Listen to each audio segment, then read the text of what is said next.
ndare uchirasa chiempty chomana mmere rimwe doro. Ndorasa empty racho munhu wamonitengera doro racho. Ndorasa empty ndo wamonitengera doro racho here. Ndo problem yenyu maZimbabwe. Learn to recycle. Ini ndapedza mwadoro. Nhasi norara iri chemu. Ndo zvinoitwa izvozvi. Learn to recycle.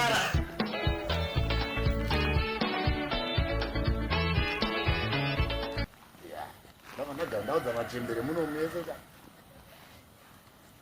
vanomudinzwa chero vari right. Kana mukazoona ndakuita maplete ekusuka, mukandoona ndakuwata hembe dzemukadzi kana kuwata manapwe, ndiri kutaura nenyu vanhu vekwandobvu, vekwachitauro, vekwatradza, vekwagreen, musazoti ndakadyiswa. Ndiwo madiro angu iwayo. Ndanditaure ndichiri bhatura sandaroora kudaizo. Musazoti ndakadyiswa vedu we. Kana pana anengadhinwa nazo obva azodhiya neni. Izvezvi kwete kuzoti nyama mudzimba dzenyu.